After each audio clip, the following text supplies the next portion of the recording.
Boa noite a todas e todos, aqueles presentes aqui no plenário histórico e os que nos acompanham no nosso plenário virtual.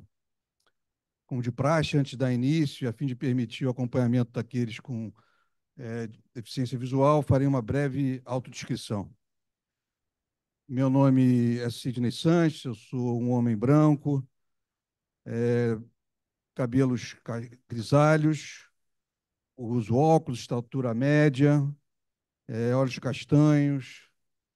Hoje uso um terno azul marinho com uma gravata marrom, enfim, rosa. É, Tenho a barba rala e ao meu lado direito o secretário-geral, Dr. Jorge Folena, e a diretora-secretária, doutora Edmir, que nos acompanha aqui no nosso trabalho de hoje. Realizada a autodescrição, estamos dando início à pauta da 107ª sessão ordinária híbrida do Instituto dos Advogados Brasileiros, gestão 2022-2025. E iniciamos com as comunicações da presidência, especialmente hoje, um dia todos muito impactados, né, com o cenário político internacional. E, e vale aqui, né, o comentário acerca da dificuldade hoje da percepção adequada da nossa institucionalidade constitucional e democrática em todos os lugares do mundo. Enfim, a democracia tem que prevalecer sempre, não tem democracia de direita, não tem democracia de esquerda.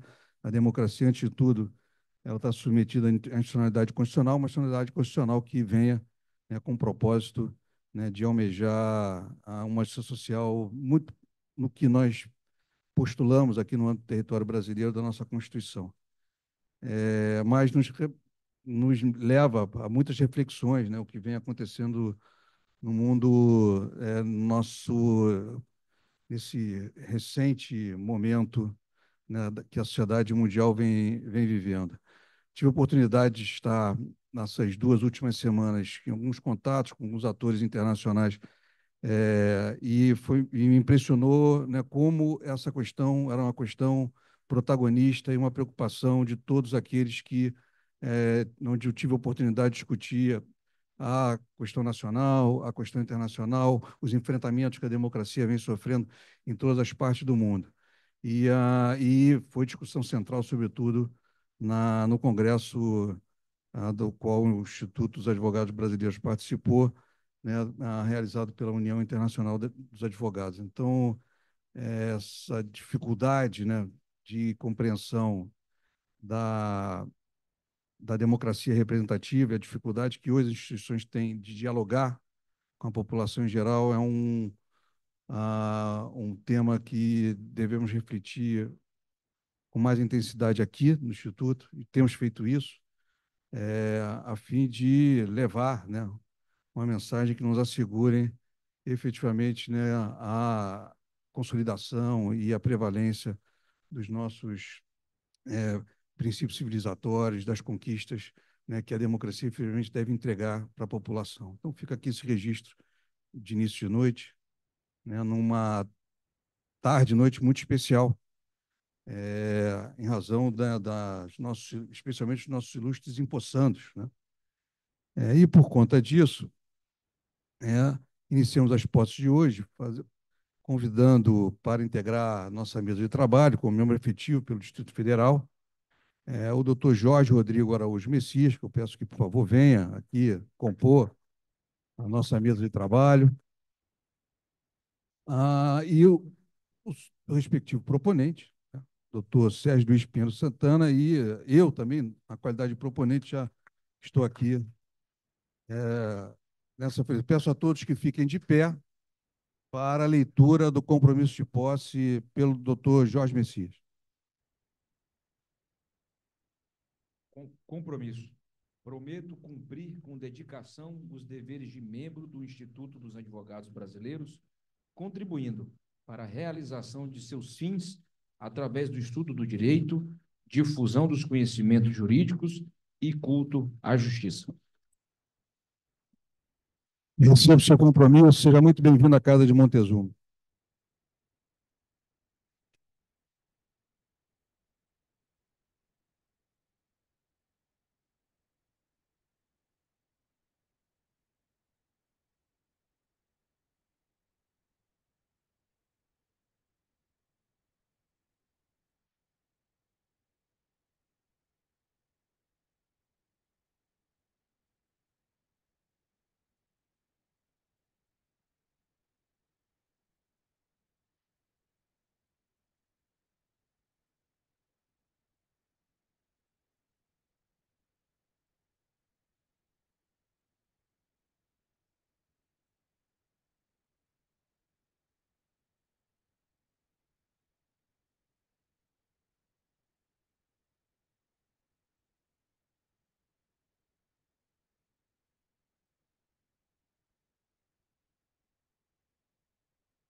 Sim, por favor.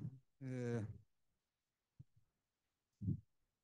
e para felicidade. Bom, convido agora o doutor Sérgio Santana para fazer a saudação ao doutor Jorge Messias.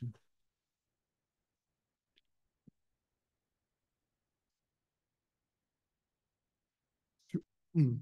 Senhor presidente, querido Jorge Foleno, secretário-geral, querido Edmir, secretária, querido Jorge Messias, que está sendo empossado nesse momento, nessa casa. Queria saudar todos os membros que estão aqui nessa sessão, no plenário histórico, e os colegas que estão no plenário virtual, né? Essa mudança, essa adaptação aos novos tempos.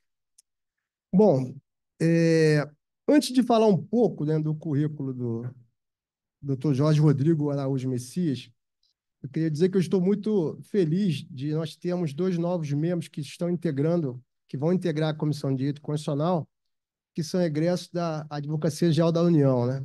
A minha casa, né? Minha eterna casa. E consciente de que o papel protagonista que nós aqui no Instituto e que as instituições devem ter nesse momento, né? E o presidente Sidney começa justamente falando sobre essa preocupação, ele que veio da Europa agora, chegou segunda-feira, né? E vivenciou em loco, né? Em foros internacionais, nós que temos acompanhado também os desdobramentos do que tem acontecido no cenário político nacional e internacional, eu acho que nós não podemos nos iludir. Eu acho que as instituições elas vão ser provocadas a se manifestar sobre temas bastante espinhosos. Eu acho que não cabe, né, no dizer do eterno Sobral Pinto, né, a advocacia não é profissão para covarde. Eu acho que a sociedade não pode ter a opção de se acovardar. Eu acho que nós temos que ir para o enfrentamento, nós temos que ir para o bom combate. As instituições precisam demonstrar vitalidade na defesa da democracia, na defesa dos direitos e garantias fundamentais, na defesa de valores que certamente, em dado momento, não vão ser os mesmos valores da Faria Lima ou não vão ser os mesmos valores de determinados grupos extremistas, que têm outras matérias e outras maneiras de entender a concepção de Estado. Mas nós que defendemos o Estado democrático, nós que defendemos as instituições, a gente tem que ter uma preocupação, inclusive, de fazer essa análise de cenário. Assim como vamos ter um importante evento na semana que vem, que é o G20 aqui no Rio de Janeiro. O Brasil vai assumir, a partir de 1º de janeiro, a presidência rotativa dos BRICS. Eu acho que nós precisamos estar acompanhando os debates no âmbito dos BRICS e tudo que for de interesse da sociedade brasileira e da discussão desses grandes temas. Com isso, eu queria aproveitar e falar do currículo do Dr. Jorge Messias, que está agora ingressando no Instituto, que é um quadro preparadíssimo. Procurador da Fazenda Nacional desde 2007, mestre e doutor em Desenvolvimento, Sociedade e Cooperação Internacional pela Universidade de Brasília, a UNB. Inclusive, o professor Zé Geraldo é um dos membros da Comissão de Direito Constitucional. Já foi subchefe para assuntos jurídicos da Presidência da República no governo Dilma Rousseff, subchefe de análise e acompanhamento de políticas governamentais da Casa Civil, ex-secretário de Regulação e Supervisão de Educação Superior do Ministério da Educação, ex-consultor jurídico dos Ministérios da Educação, Ciência, Tecnologia e Inovação. Professor da Unisanta, Grupo Santa Cecília, procurador do Banco Central do Brasil, pesquisador em Law Development and Innovation, Gestão Pública, e nas áreas de Direito Empresarial, Direito do Estado e da Regulação e Direito Administrativo e Econômico. E talvez um dos temas que eu considere mais relevantes é que ele teve a coragem de, iniciando seu mandato à frente da Advocacia Geral da União, ele já provocar um verdadeiro vendaval nas instituições ao propor a Procuradoria Nacional da União em Defesa da Democracia, além da Procuradoria Nacional em Defesa do Clima e do Meio Ambiente, que são dois temas que vão ser muito importantes, inclusive porque nós também vamos ter a COP30, e que já promete ser esvaziada, né? Até pelo que você começou iniciando, né? Esse cenário político que está se avizinhando a partir, se eu não me engano, a posse do presidente dos Estados Unidos é 20 ou 25 de janeiro, se eu não estou equivocado, mas já teremos aí um cenário em que teremos negacionismo, teremos uma série de estratégias para que se esvazie o debate da COP30, assim como também tudo que nós temos acompanhado, né? Já que não é nenhuma novidade, né? Já tivemos aí 4 anos da experiência de um mandato anterior. Então, eu saúdo o doutor Jorge Messias por ingressar no Instituto. Aqui no Instituto nós temos um trabalho bastante árduo, um trabalho voluntário, de grande qualidade, porque as indicações são enviadas para os poderes da República, são enviadas para as funções essenciais da Justiça, são enviadas para o Conselho Federal da OAB, e elas são posições importantes, que estão aí em vários livros, que estão aí em vários livros de pareceres de comissões e trabalhos também, que inclusive são base para dissertações, para teses. Então, ministro, seja bem-vindo e temos certeza que Vossa Excelência contribuirá muito para o trabalho da Comissão de Direito Constitucional e eventuais outras comissões que venham a ingressar no Instituto.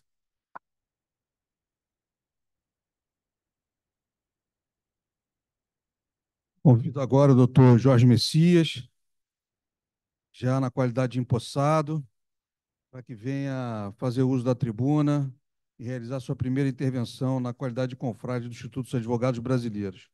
O doutor Jorge Messias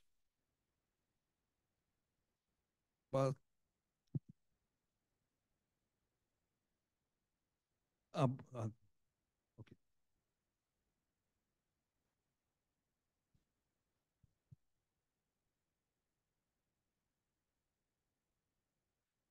A palavra é sua. Bom, muito boa noite a todas e todos. Eu, em primeiro lugar, gostaria de cumprimentar o presidente Sidney Sanches, aqui o meu querido amigo que propôs o meu ingresso, o doutor Sérgio Luiz Santana, o doutor Jorge Colhena, que é o secretário-geral aqui do Instituto dos Advogados Brasileiros, a doutora Edmê Cardoso, que também integra aqui o dispositivo, doutor Paulo Renato Fernandes da Silva, a, a juíza Taciela Cordeiro Silene, que está presente aqui também, hoje vai tomar posse, a doutora Taciela, o meu querido amigo, procurador-geral da União, doutor Marcelo Eugênio, saudar os ilustríssimos membros dessa Casa de Montezuma, aqui na pessoa do deputado constituinte Miro Teixeira, que nos agracia com a sua presença. Dizer, presidente Sidney Sanches, que estou muito feliz e honrado com a possibilidade que o doutor Sérgio me conferiu aqui, admitido por todas as senhoras e os senhores, de ingressar às fileiras da Casa de Montezuma. Uma casa fundada em 1843, portanto, 181 anos de história e, mais do que história, de serviços prestados ao nosso país.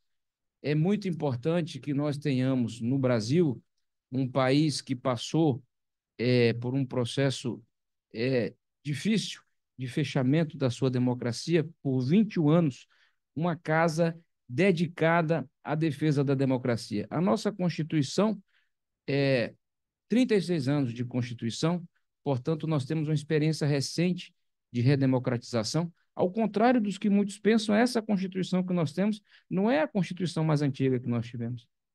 Nós já tivemos uma Constituição mais antiga e a democracia cedeu, infelizmente, no passado. Portanto, poder, neste momento, fazer parte das fileiras da Casa de Montezuma, fazer parte dessa instituição que tem mais de um século de serviços prestados ao nosso país, é uma honra e uma responsabilidade muito grande.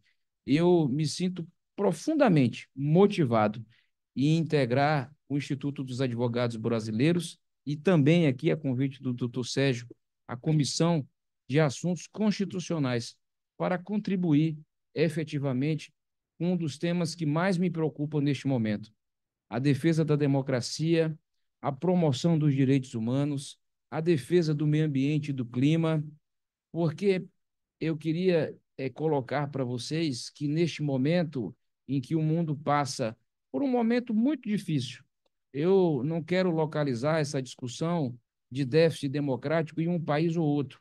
Nós vivemos em um momento, em uma era em que o extremismo, infelizmente, é presente em várias partes do globo. O Brasil, com o seu compromisso democrático, e aqui faço mais uma vez saudação aqui ao nosso constituinte, tem um compromisso maior de defesa da democracia, da solução pacífica dos conflitos, tanto na ordem interna quanto na ordem internacional. É muito importante que se diga isso.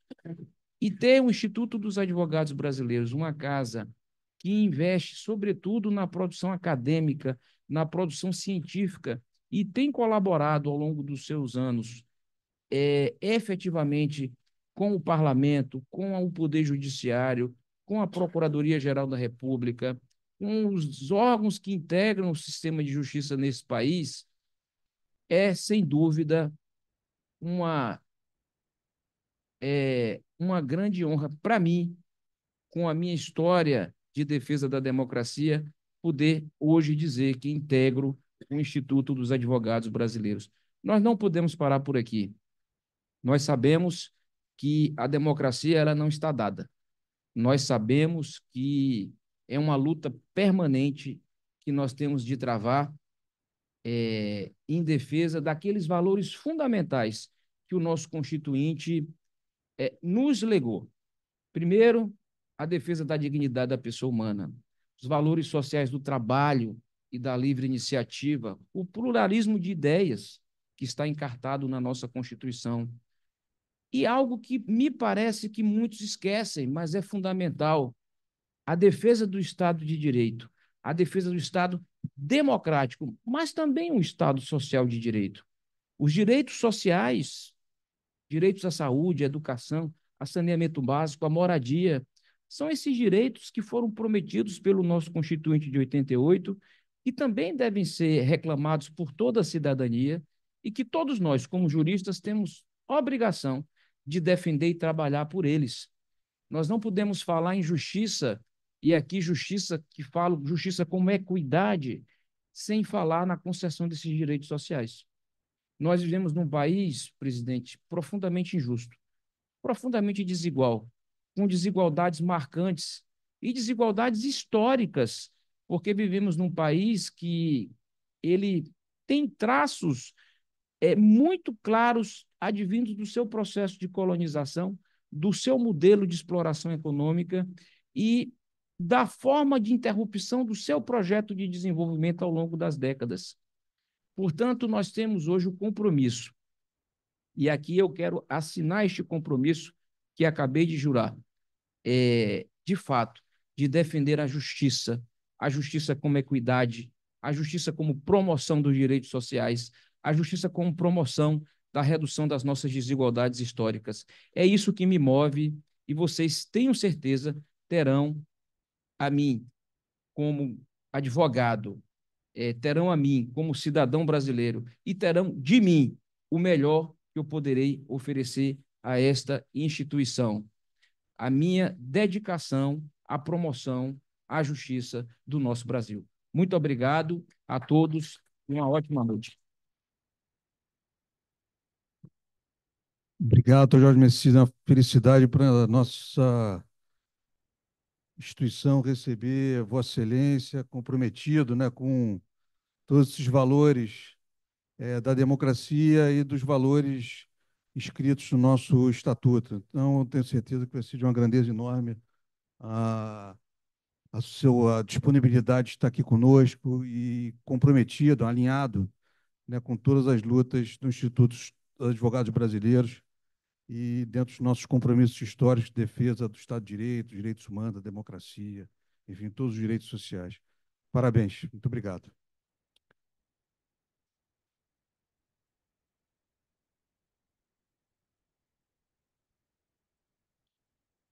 Eu convido o doutor Marcelo Eugênio Feitosa Almeida para tomar posse como membro efetivo pelo Distrito Federal e o seu proponente, doutor Sérgio Luiz Pinheiro Santana.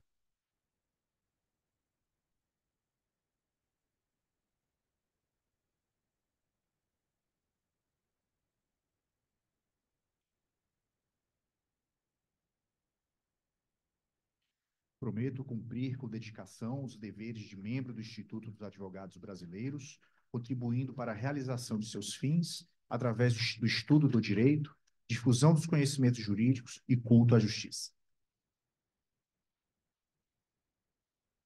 Receba o seu compromisso, seja muito bem-vindo à Casa de Montezuma.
O presidente, ilustres integrantes da mesa, querido Marcelo Eugênio, está tomando posse agora, membros do plenário histórico, do plenário virtual.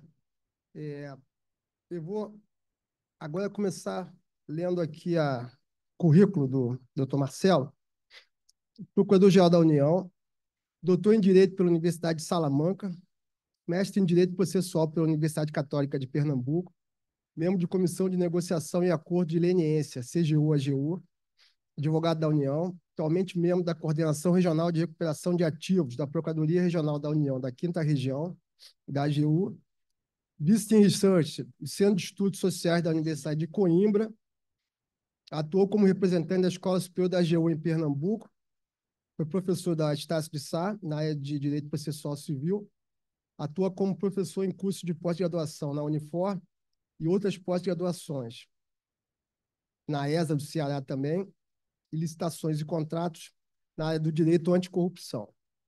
Doutor Marcelo Eugênio, eu tive o primeiro contato com ele justamente por ocasião de um seminário que nós organizamos na Comissão de Direito Constitucional, 8º seminário, que o objetivo era aproveitar os 35 anos da Constituição de 88 e fazer um seminário que abordasse, né, o papel das instituições na defesa do Estado democrático. E foi interessante porque nós fizemos uma mesa sobre o Poder Judiciário e fizemos mesas específicas sobre o papel da Advocacia Geral da União, do Ministério Público Federal, da Defensoria Pública e da Advocacia. E ele acabou sendo o representante indicado pelo ministro Jorge Messias para falar sobre justamente o papel da AGU na defesa do Estado democrático. Ocasião em que ele proferiu uma magnífica palestra justamente sobre a importância da Procuradoria-Geral da União em defesa da democracia. Então, a partir desse momento, falei, bom, essa expertise tem que vir para dentro do Instituto e também para dentro da Comissão de Direito Constitucional.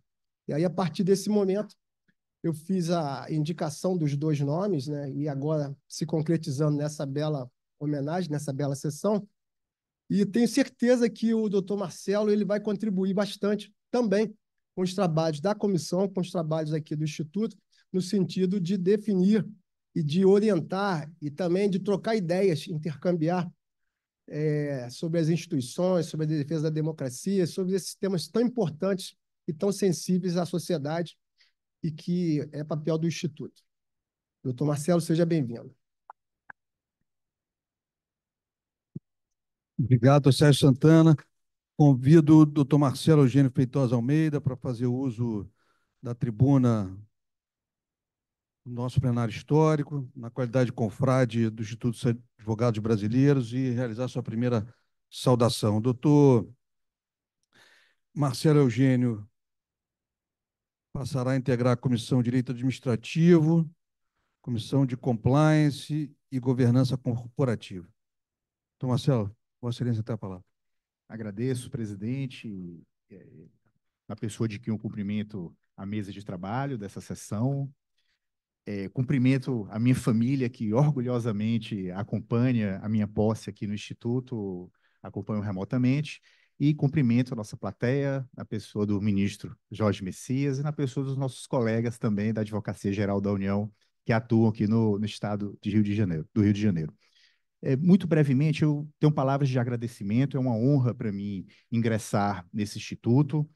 O doutor Sérgio, proponente, a quem eu agradeço também, sabe, ao lado do ministro Messias, que nós, na Advocacia Geral da União, nós exercemos uma advocacia de boa técnica, digo até da melhor técnica, de forma ética e, acima de tudo, de uma forma corajosa, que são valores aqui desse instituto. Então, são valores absolutamente coincidentes com a nossa Advocacia Geral da União, esta Advocacia Geral da União, sob condução do ministro Jorge Messias. Portanto, ministro, estamos aqui entre semelhantes, né? E certamente teremos muito a contribuir, muitas experiências para trocar e muito a produzir em termos de conhecimento para que a gente possa desenvolver, cada um de nós, nas nossas atribuições como advogados, exercer essa função da melhor forma possível. Para concluir, eu preciso fazer um registro e um agradecimento. Eu queria direcionar especialmente a você, Sérgio, que, como o ministro bem mencionou, você também, em 1º de janeiro de 2023, nós criamos a Procuradoria Nacional de Defesa da Democracia, né? Eu não preciso justificar a criação, né, por que nós criamos uma estrutura dedicada para a defesa da democracia, mas o fato é que, quando nós a criamos, alguns inimigos se ergueram contra essa estrutura, contra essa procuradoria, mas, da mesma forma, várias instituições também se levantaram em defesa da Procuradoria ao lado da AGU, e uma dessas instituições foi o IAB, foi o Instituto dos Advogados Brasileiros. De forma veemente, produziu um documento que, de forma muito clara, defendeu a constitucionalidade da PNDD. Então, somos muito gratos. A PNDD hoje segue firme, segue forte, segue atuante na defesa da democracia, e o IAB teve um papel fundamental nisso. Então, agradeço pela oportunidade de ingressar no Instituto e, sobretudo, pelo papel e a força da IAB para que a AGU possa cumprir o seu papel constitucional. Obrigado mais uma vez, presidente. Boa noite. Obrigado, doutor Marcelo. Registro importante, né, para os trabalhos do Instituto dos Advogados Brasileiros, e tenho certeza que Vossa Excelência será mais um grande quadro na defesa dos nossos primados, enfim, todos eles devidamente apontados por Vossa Excelência na tribuna. Dando continuidade, não vou passar a palavra ao nosso secretário-geral para fazer o registro, inclusive, dos convidados, né, dos empossados. Boa noite a todos, todas. Como o presidente falou desde o início, é uma noite festiva, toda noite de posse sempre festiva. Bem-vindo, novos associados, já tinham sido cumprimentados antes, mas quero fazer aqui o registro das autoridades presentes.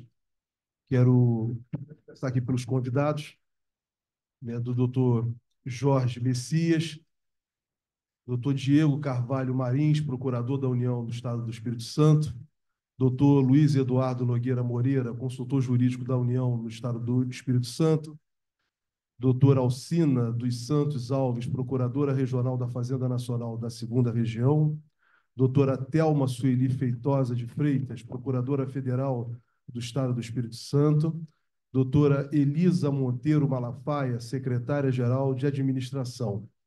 Creio que da AGU, né? Da AGU.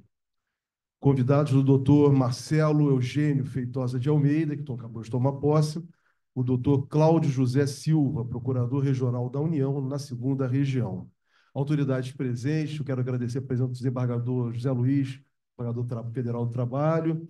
Quero agradecer também aqui os nossos diretores presentes, doutor Carlos Eduardo Machado, doutor Miro Teixeira, doutor Miro Teixeira, na sala virtual, doutor Adilson Pires, nossa diretoria, nossa ex-presidente Rita Cortez, membro do Conselho Superior. Quero também registrar o doutor Edmundo, que é nosso sócio também, mas também é presidente da Associação dos Magistrados da Justiça Militar do Brasil. Quero também registrar a presença dos nossos associados, a doutora Ana Amélia, estou vendo aqui na sala virtual, doutora Carmela Gruner, todos os nossos associados, Paulo Leal, Carmela, já falei como nossa diretora? Já falei, né? E todos os nossos associados na sala, todos estão presentes aí, tá aí? Todos estão presentes aqui, de coração. Roberto, muito tempo que eu não via, doutor Heriberto está aqui, doutora Flora, doutor Castelar, membro do Conselho Superior, doutor Carlos Jorge Sampaio, membro do Conselho Superior, 50 anos, né? 50 anos de instituto, nem parece tão jovem assim, olha só, tão jovem, 50 anos de instituto. O Daniel Apolônio, presidente da Comissão de Direito do Trabalho, presente aqui. Doutor Alexandre Brandão, sempre presente nas sessões. Doutor José Luiz já foi registrada a presença. Nosso desembargador, doutor Raudênio, também, nosso associado que vai receber semana que vem, desembargador federal do trabalho, aposentado, que vai receber também a medalha Levi Carneiro na próxima semana. Já ficando, reforçando o convite, né, Carlos Eduardo? Vai receber também 31 anos de instituto, Raudênio e muitos outros que vão estar recebendo. Então, olha, peço desculpas aí, tá, se por acaso eu omiti alguém, porque é muita gente aqui presente no plenário e eu não recebi. Paulo Renato também, presidente da Comissão de Direito Cooperativo. Deixa eu ver aqui, Roberto eu já falei. Então, aqui no plenário, acho que eu já falei todo mundo. Sérgio Santana não precisa falar, né? Que já falou 2 vezes aqui na tribuna. Na sala virtual, vamos aproveitar, vamos registrar todos da sala virtual. Já estamos aqui, então, para ninguém ficar chateado comigo. Então, vamos lá. Márcio Barandier, que está aqui na sala. Doutora João Paulo. Doutora June, lá de Paraná. Paulo Leal já falei. A Laura Bercó. Cláudia, doutora Cláudia, minha amiga, doutora Rejane, doutora Érica, também, doutora Cláudia, eu já falei, eu registrei todos? Acho que registrei todos. Então, muito obrigado, tá, gente? Desculpa se por acaso eu esqueci alguém, mas é importante. Obrigado, Turfolina. Dando continuidade à terceira posse de hoje, convido para tomar posse como membro honorária pelo Rio de Janeiro, a juíza do TRT 1, doutora Taciela Cordeiro Sileno de Mesquita, que, por favor, venha integrar aqui a nossa mesa de trabalho, e o respectivo proponente, doutor Paulo Renato Fernandes da Silva, por favor. Peço licença para anunciar também que não comuniquei, recebo aqui a doutora Cláudia Márcia Carvalho, presidente da Associação Brasileira dos Magistrados do Trabalho. Peço a todos que fiquem de pé para a leitura do compromisso de posse.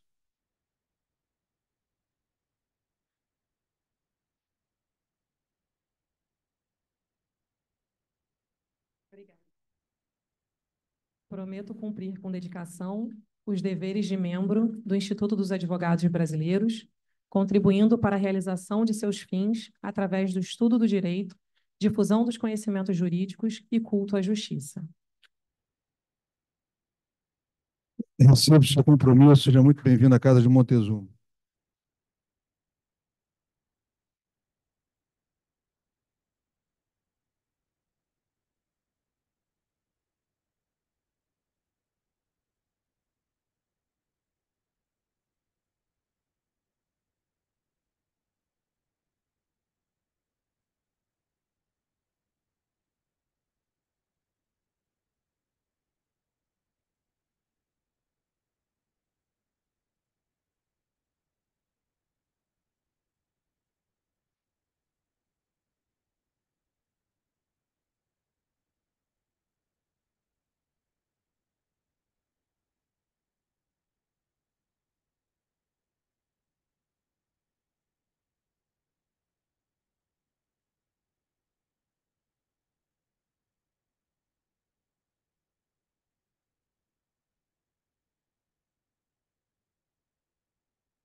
Convido o doutor Paulo Renato para saudar a empossada, a doutora Taciela Cordeiro Silena de Mesquita.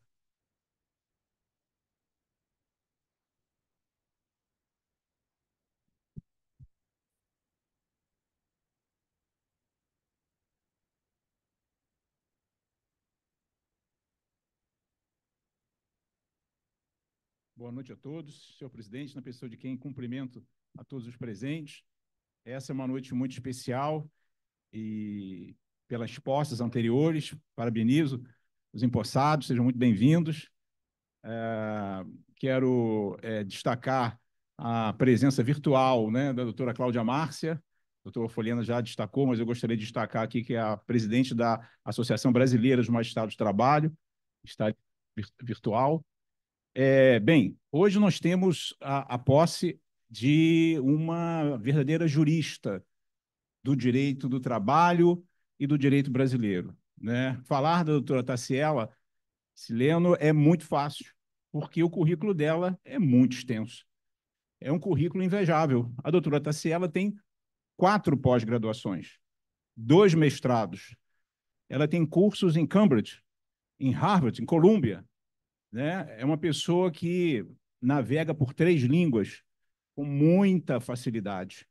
A doutora Taciela, ela é especialista em direito do trabalho pela Universidade Gama Filho, é especialista em direito processual do trabalho e processo civil pela Universidade também da mesma Gama Filho, especialista em direito do trabalho pela escola, pela EMATRA, né, pela Escola da Magistratura, mestre em direito constitucional, em teoria do Estado, pela PUC Rio, especialista em gestão de negócios pela Fundação Dom Cabral, mestra em administração pública pela FGV, pela EBAP, e, além disso, é magistrada do trabalho, é juiz do trabalho, foi juiz do trabalho do TRT2, São Paulo, capital, depois veio para o Rio de Janeiro, em 2012, é membro também, ou membra também, da diretoria da Associação dos Juízes do Trabalho, do Comitê de Efetividade do TRT1, TRT aqui do Rio de Janeiro, é professora da EJUTRA, da pós-graduação da Cândido Mendes, dentre outras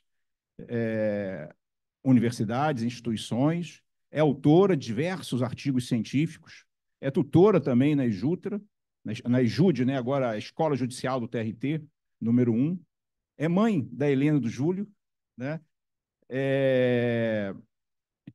E, acima de tudo, é uma profunda estudiosa do direito. A doutora Taciela, tenho certeza, vai nos honrar muito, vai valorizar muito as discussões na Comissão de Direito Cooperativo, aliás, perdão, ato falho, na Comissão de Direito do Trabalho, né? Fui provocado pela presidente Rita. Mas, quem sabe, podemos até pensar, né? Por que não descartar na comissão que eu presido, que é a Comissão de Direito Cooperativo também. Mas na Comissão de Direito do Trabalho, certamente, imagino que a doutora Taciela caminhe também para a Comissão de Direito Digital, né, porque ela tem vários trabalhos científicos produzidos na área do direito digital, né, como jovem que ela se afeiçoou por esse tema, né, e é um tema muito importante, né? Então, o que nós temos aqui é o ingresso no IAB de grandes juristas na noite de hoje, né? E, doutora Taciela é muito preocupada com a posse, claro, né, e com esse novo universo que é atuar no IAB, né? E eu falei para ela, doutora Taciela, fique tranquila, porque se há um espaço de democracia, esse espaço é o espaço do IAB.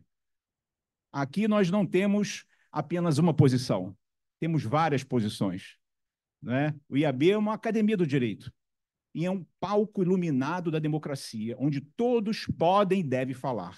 Eu costumo dizer que discordar na academia, na universidade, discordar é um elogio, e aqui também.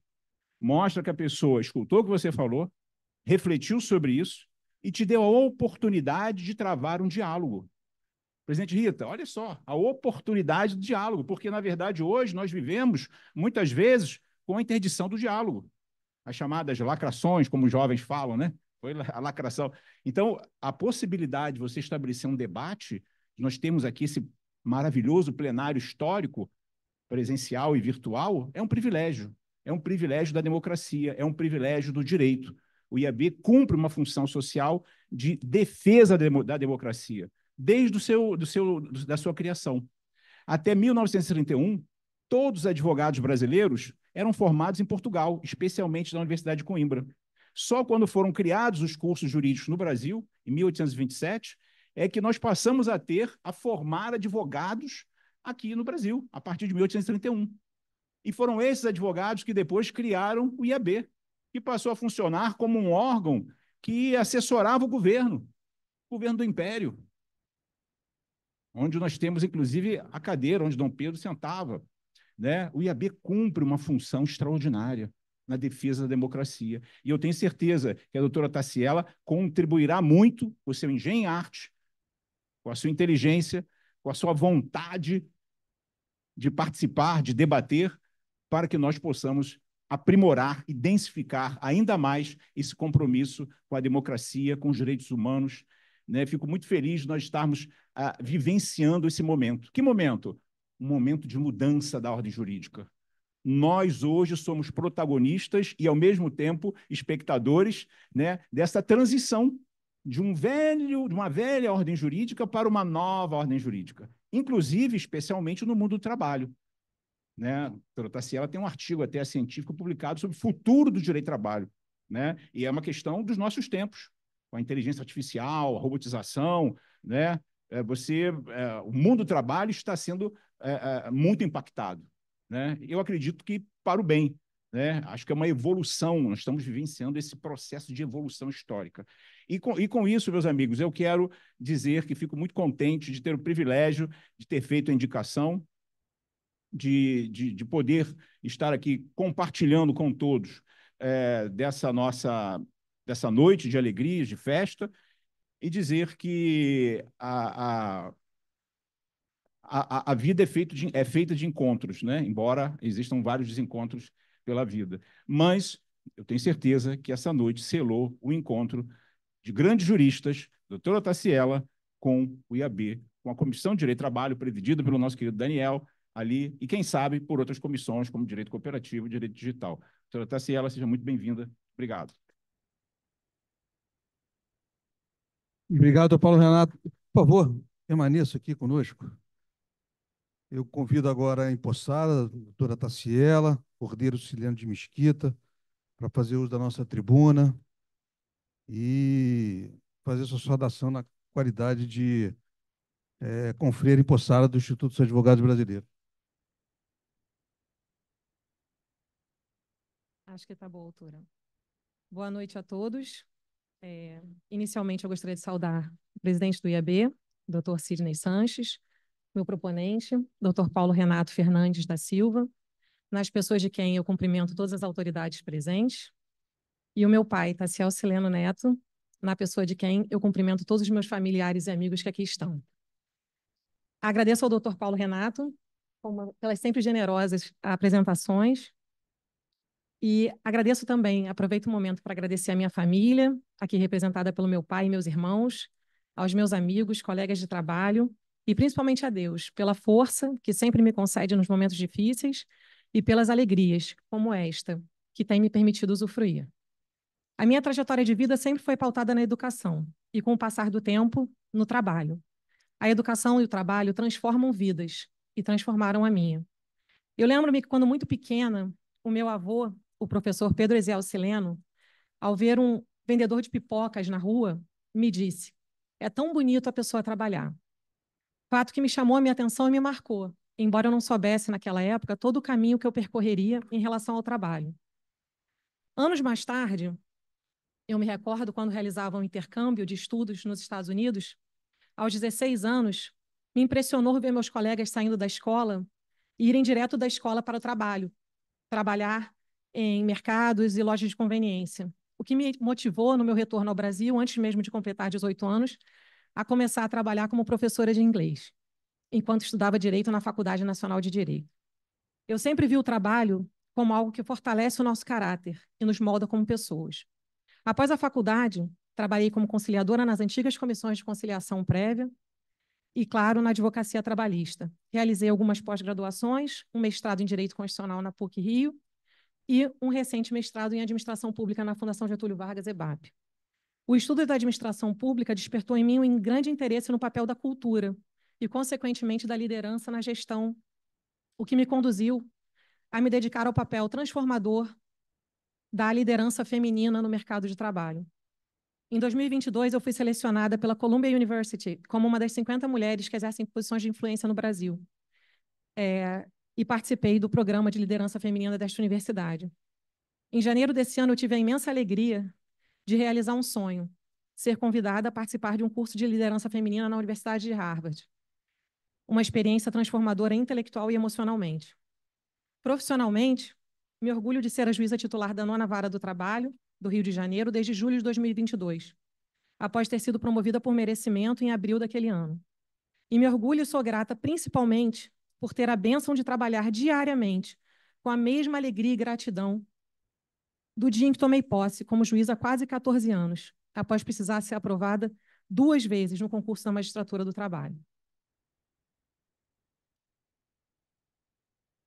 Atualmente, eu faço parte do Conselho Pedagógico da Escola Judicial do TRT Rio de Janeiro, sou representante eleita dos juízes da capital no Centro de Inteligência do nosso tribunal e componho a diretoria da Associação dos Juízes do Trabalho, a AJUTRA. Atividades que me inspiram e motivam na busca pelo exercício da magistratura de forma justa, imparcial e eficiente. A minha trajetória é uma trajetória de determinação, disciplina e muita dedicação aos estudos. E por esse motivo me sinto extremamente honrada de ter sido convidada a participar desta instituição que representa tão bem o papel central da educação no mundo jurídico. E espero poder contribuir na companhia de tão nobres colegas para o desenvolvimento do direito do trabalho no Brasil. Vivemos momentos desafiadores no mundo do trabalho, em decorrência das exponenciais transformações decorrentes da revolução tecnológica e do crescimento do uso da inteligência artificial, que demandam criatividade dos operadores do direito, para garantir que os princípios basilares da proteção ao trabalho humano sejam mantidos, independentemente das diversas formas de prestação de serviço que têm surgido e continuarão a surgir. Tenho certeza que participarei de um ambiente democrático de troca de ideias, algo tão necessário e, infelizmente, cada vez mais raro, em um mundo polarizado por algoritmos. Que consigamos manter a essência do direito do trabalho, que é a proteção aos direitos dos trabalhadores, atendendo aos comandos constitucionais, do respeito à dignidade da pessoa humana e valorização do trabalho para a construção de uma sociedade cada vez mais livre, justa e solidária, mas sem negarmos as transformações existentes em todas as relações humanas.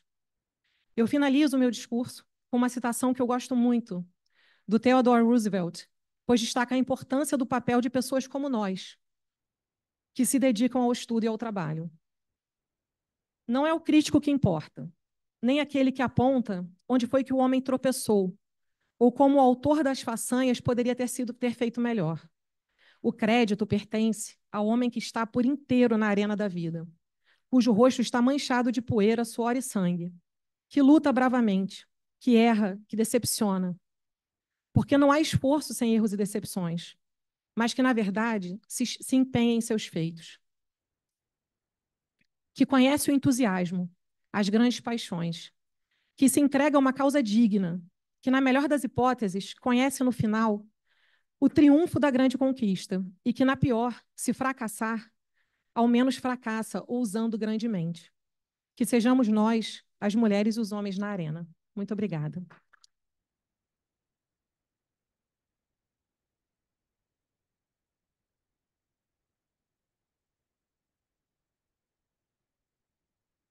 Obrigado, doutora Tassiela, seja muito bem-vinda. Esse momento da posse sempre é um momento muito emotivo, onde fazemos aí a nossa releitura, né, da nossa trajetória. Impressionante, Tomeci, toda semana nós damos posse aqui a novos associados e associadas. E sempre se renova, né, semanalmente, uma enorme carga de emoção por conta dessa... Eu costumo dizer que tem uma coisa aqui nesse plenário histórico que nos leva a esse momento, por mais experiente que sejamos, por mais história que tenhamos na área jurídica, é sempre nessa tribuna recai sobre nós assim um momento sempre de muita emoção, como aconteceu com a doutora Tassiela, certamente com os senhores também E isso se repete semanalmente. É simplesmente renovador. Nós não cansamos. É impressionante. Mais uma vez, parabéns a todos os empossados, né, pelo lindo dia de hoje, pelas importantes posses. Eu sei que os senhores estão com voo marcado, fiquem totalmente à vontade. Passar a palavra ao doutor Jorge Furiano para fazer o registro, né, dos convidados da doutora Taciela. Registro a presença dos convidados da doutora Taciela. Taciel Sileno, Taciel Sileno Neto, pai e filho, não é isso? Obrigado pela presença, tá? Deixa eu cumprimentar antes. Pedro Eziel Sileno, Amanda Diniz, Márcia Lima, Celísia Copelo. Então, o registro dos convidados, está ali atrás. Obrigado pelos convidados, pela presença. São todos sempre muito bem-vindos à Casa de Montezuma. Dando continuidade à nossa pauta, eu apregoo a indicação número 58 de 2024. A autora da indicação é a doutora Laura Bercó. Matéria, projeto de lei número 254 de 2022, de autoria da deputada federal Bia Kicis, PL do Distrito Federal, e outros, que acrescenta o parágrafo 1º ao artigo 20 da Lei 7.716, de 5 de janeiro de 1989, para prever o crime de falsa acusação de nazismo. Palavras-chave: nazismo, falsa acusação, lei KO, intimidação, criminalização de denunciantes. Doutora Laura Bercó, Vossa Excelência tem a palavra. Peço... bom, seu microfone acho que já foi disponibilizado. Boa noite a todos e todas. Saúdo a mesa de honra na pessoa do presidente Dr. Sidney Sanches. Também quero saudar os empossados e empossada e também os demais colegas na pessoa de doutora Carmela Gruni. E passo agora a resumir a indicação. Eu não sei se eu preciso fazer uma autodefinição, como se fala, né? Então, eu já vou partir logo para o texto.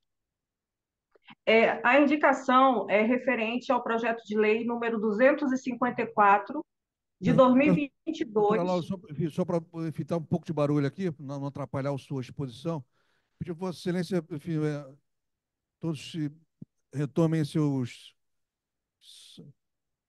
assentos, enfim, para darmos continuidade à nossa sessão. Muito obrigado pela compreensão.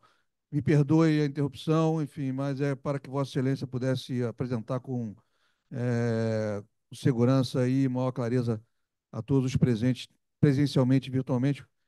Devolvo a palavra a Vossa Excelência, doutora Laura. Obrigada. O projeto de lei número 254 de 2022, ele se encontra já em discussão na Comissão de Constituição e Justiça da Câmara dos Deputados e já tem um relatório, um parecer, perdão, favorável da deputada Júlia Zanata, né, do PL de Santa Catarina. Esse projeto de lei ele é de autoria da deputada Bia Kicis, do PL do Distrito Federal, e contou com outras adesões, como a deputada Carla Zambelli, do PL de São Paulo, e teve como justificativa, na verdade, criar uma rede de proteção em torno do jornalista Adrilles, né, que foi demitido da Jovem Pan por ter feito saudações e gestos nazistas. E aí, no caso, ingressaram com esse projeto de lei justamente para alterar a lei KO, que já está super remendada, para justamente criminalizar pessoas que acusem outras de serem nazistas. E, no caso, justamente a emenda fala, né, acrescenta o parágrafo 1º, a linha A, acrescenta o parágrafo 1º-A, ao artigo 20 da lei KO, para prever o crime de falsa acusação de nazismo. Eu fiz essa indicação no sentido de reprovar realmente, no meu entendimento, este projeto de lei, essa proposta, porque eu entendo que ela é desnecessária, né? Primeiro, porque na justificativa já fica claro o viés ideológico e também no sentido de defender pessoas que usam dessa prática realmente de saudações nazistas e outras expressões, que houve um aumento, inclusive com a ascensão da extrema-direita no Brasil atualmente, e essas pessoas elas abusam da liberdade de expressão e elas não querem ser punidas. Elas são antissemitas e não querem ser punidas. Elas são nazistas e não querem ser punidas. Inclusive, o próprio Ministério dos Direitos Humanos tem trabalhado em cima do combate ao número crescente de células neonazistas no Brasil, que tem crescido cada vez mais. O outro aspecto que eu coloco como sendo negativo é que já existe como você punir pessoas que acusam falsamente outras de serem nazistas. Nós já temos a previsão do crime de injúria, nós já temos a previsão do crime de falsa comunicação de crime e também do crime de denunciação caluniosa. Então, não haveria necessidade de um projeto de lei justamente direcionado para promover um stalker processual, uma perseguição processual contra pessoas que denunciam violações de direitos humanos de grupos minoritários por pessoas que insistem em práticas nazistas, saudações, gestos. E, assim, realmente é um assunto que me preocupa muito, porque não há como a gente negar o crescimento da existência de grupos neonazistas que perseguem vários tipos de minorias e também do aumento do antissemitismo no Brasil e no mundo. Então, é por isso que eu fiz essa indicação. Né? É um assunto que realmente me causa ojeriza, o nazismo. E aí eu concluo requerendo pela pertinência do tema, da indicação, perdão, do PL 254, 2022, para que essa indicação seja encaminhada para as comissões de Direitos Humanos e Direito Penal, para fins de estudo, emissão de pareceres e posterior submissão ao plenário. É isso, Excelência. Obrigado, doutora Laura.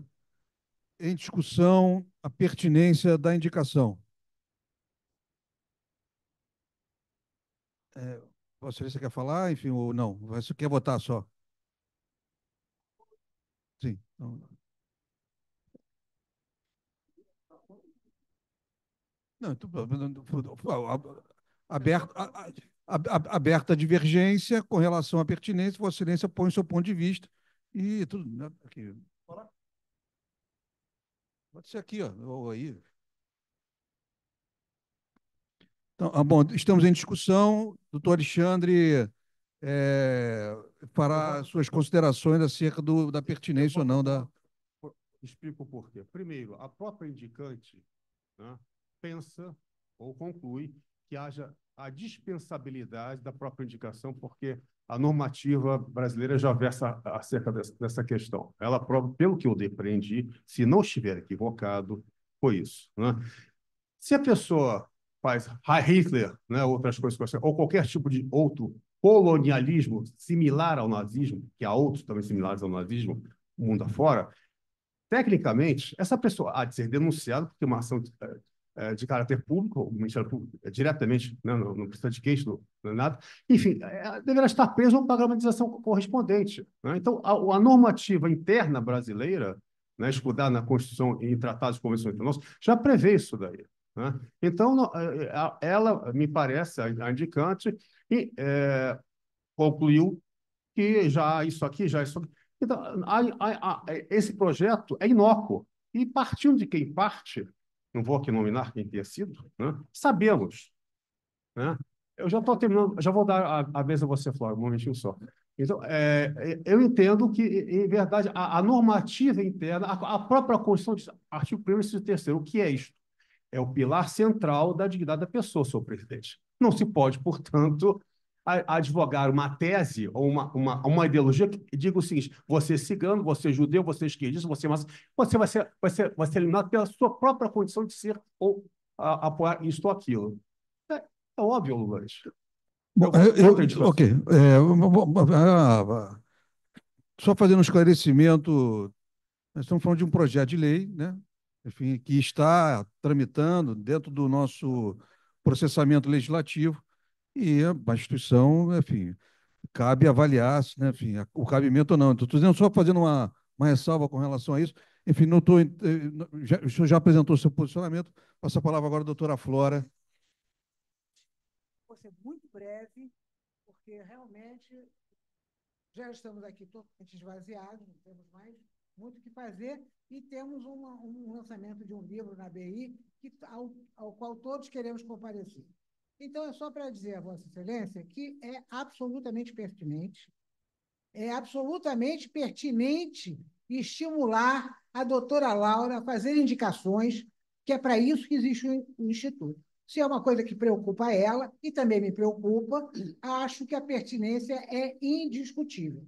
Com relação a outros fatores, eu acho que a pertinência mais a urgência, já que nós estamos em final de mandato, de final de tudo, né? Nas vésperas do recesso, de modo que a urgência e a pertinência são absolutamente pertinentes, como diz a minha amiga, porque ao Instituto também cabe fazer com que os seus sócios discutam as coisas que lhe preocupam. E, no caso, o antissemitismo, parece que é o que visa esse PL, e eu acho que os argumentos dela são bastante pertinentes. Então, muito obrigado. Obrigado, doutora Flora. Bom, alguém mais queira se manifestar? Doutora. Eu falei doutora e ele falou professora. Senhor presidente, eu li a indicação, né? E eu queria me manifestar, até porque, com a experiência de ter sido quarto secretário, no momento que existia esse cargo, eu sempre tinha aqueles embates, os bons embates com o presidente, na época, nosso querido e memorável Celso Soares, quando ele falava, mas nós vamos apresentar uma indicação sobre esse tema. Eu, presidente, o Congresso está discutindo. O que a gente vai fazer? O Congresso está discutindo. Eu, tradicionalmente aqui, e um dos momentos que me deixou mais chateado no Instituto, foi quando rejeitaram uma indicação, porque eu sempre votei a favor de indicação. O tema é isso e aquilo, não importa. As comissões vão enfrentar. Pode ter a favor, pode ter contra, vai ter o fundamento, nós vamos para o embate da defesa das teses, que é o que o advogado tem que fazer. Então, quando rejeitado pela primeira vez uma indicação minha, eu nunca mais apresentei indicação em protesto, porque realmente eu fiquei revoltado. Eu acho que é pertinente os temas que os membros entenderem que são relevantes o Instituto enfrentar. Agora, eu sempre fiquei muito preocupado, nunca gostei muito dessa ideia de urgência. Porque a urgência, ela pressupõe uma pressão para se fazer um parecer que, por mais que o colega tenha tempo, tenha conhecimento, tenha expertise, eu acho que sempre fica difícil. Até porque você tem pouco tempo. Não tem urgência, não? Não, fazer pela ordem. Não, você não tem urgência? Não tem. Eu entendi que ela tinha falado. Não. Então, já nem preciso mais continuar. Obrigado. E eu quero dizer a Vossa Excelência... Não.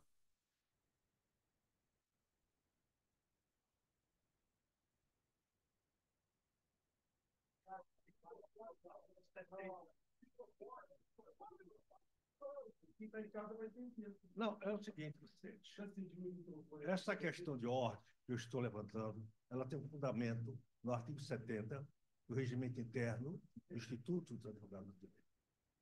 Consiste no seguinte, na regra do inciso 7º. Como Vossa Excelência sabe, a gente vive num Estado de Direito. Estado de Direito quer dizer segurança jurídica. Segurança jurídica quer dizer que se observe todas as leis, todas aquelas que criam o direito, como aquelas leis periféricas, que é estatuto, regulamento, portaria. A gente tem segurança jurídica, que é os dispositivos constantes desses instrumentos sejam observados. Muito bem. E o que é que diz o artigo 70, inciso 7? São admitidos a partes breves e corteses, mediante a aquiescência prévia do orador. O que ocorreu, presidente? Eu não estava na sessão. Mas eu quero levantar se está em vigor ou não. Se o orador pode permitir a parte ou não. Porque o orador nós estamos discutindo a pertinência. A parte A e a presidente, então, cassou a palavra e não permitiu que o orador desse a parte.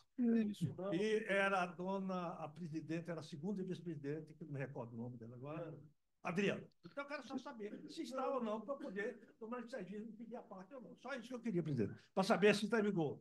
Eu estou me dirigindo ao presidente. Boa parte, a questão de ordem é o presidente. Só isso, presidente. Muito obrigado pela atenção. Bom, doutor Gilmar, está tudo vigorando, né? Enfim, mas, enfim. Sim, mas nós estamos discutindo a pertinência da indicação apresentada pela doutora Laura Bercó. Bom, alguém mais queira se manifestar? Não havendo, em votação, peço que inclua a enquete no plenário virtual. E aqui nós temos, vou fazer o encaminhamento, né? Nós temos o sim é pela aprovação da indicação, ou não pela rejeição na forma encaminhada pelo doutor Alexandre, e abstenção aqueles que não queiram se manifestar sobre a matéria. Então, está em votação virtual.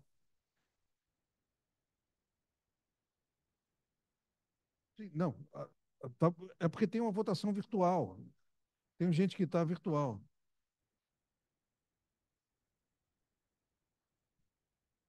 Não, agora estamos no processo de votação, não. Então, o plenário virtual aprovou por larga maioria. Plenário presencial. Alguém que se oponha à pertinência da um voto contra. Então, nós temos, foi aprovado por maioria no plenário virtual e por maioria no plenário presencial. Muito obrigado, doutora Laura. A comissão, doutora Laura, foi ser encaminhado para qual comissão? Comissão de Direitos Humanos, é isso? Humanos e Penal. Ok, tá bom. Então, encaminhamento. Eu quero agradecer e me despedir, porque eu vou ter que me retirar. Uma boa noite a todos. Boa noite, doutora. Obrigado. Eu apregou agora o parecer na indicação número 19 de 2024. A autora da indicação é a doutora Márcia Diniz. Matéria projeto de lei número 551 de 2024 da Câmara dos Deputados, que visa dispor sobre a internação compulsória de pessoas com transtornos mentais em cumprimento de penas e medidas de segurança. Temos duas relatoras, doutora Hanna. Então, só a doutora Júnior fará a apresentação do parecer. Tô correto, doutora Júnior? Então, a doutora Júnior Cirino dos Santos fará a apresentação do parecer em nome das comissões de Direito Penal e de Criminologia. Doutora Júnior, Vossa Excelência tem a palavra. Muito obrigada. Boa noite a todas e todos. Esse é um parecer que foi escrito a 4 mãos, né? Eu fiz em conjunto com a doutora Ana Ruth, que infelizmente não pôde comparecer à sessão de hoje, por compromissos prévios. E é um parecer que, além de ter sido escrito a 4 mãos, é um parecer que está sendo apresentado conjuntamente pela Comissão de Direito Penal e pela Comissão de Criminologia. Versa sobre o projeto de lei número 551 de 2024, de autoria do deputado Carlos Jorge, do PL do Rio de Janeiro. Dispõe sobre a internação compulsória de pessoas com transtornos mentais que estejam em cumprimento de penas e de medidas de segurança, propondo alterações ao artigo 9º e a criação de um artigo 9A na lei antimanicomial, que é a lei número 10.216 de 2001.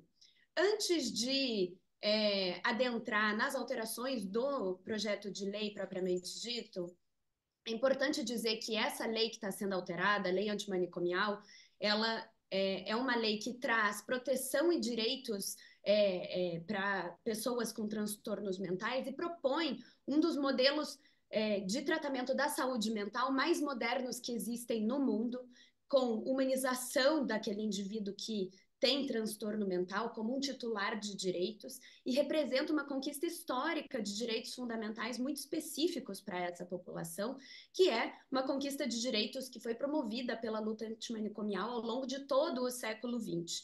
E alguns dos aspectos essenciais desse modelo, né, inovador brasileiro dizem respeito ao fato de que essa lei centraliza na responsabilidade do próprio Estado a política de saúde mental com assistência multidisciplinar e promoção de políticas públicas, define direitos às pessoas com transtornos mentais e, principalmente, define o direito de tratamento em ambiente terapêutico e não asilar pelos meios menos invasíveis possíveis, condicionando a internação, que é aquilo que versa especificamente esse projeto de lei, a inexistência de recursos extra-hospitalares para o tratamento psiquiátrico dessas pessoas e proíbe a internação das pessoas com transtornos mentais em instituições asilares.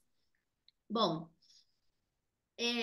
na justificação do projeto de lei, a principal preocupação do legislador diz respeito ao risco que as medidas de relaxamento prisional que foram determinadas pela legislação antimanicomial poderiam representar pela população em geral, uma vez que o tratamento da saúde mental é agora centralizado na rede do SUS, do Sistema Único de Saúde, que, segundo a proposta, carente de qualquer dado oficial que possa corroborar com isso, segundo esse projeto de lei, o SUS seria, né, carente de estrutura, de instalações de equipamento e de pessoal capacitado para o atendimento do público com transtornos mentais, mas friso, né, repito, que o projeto de lei não traz dados nenhum que corroborem com essa informação, inclusive os dados que a gente traz no nosso parecer são justamente enfim, o contrário disso, né? Que o SUS tem toda a estrutura para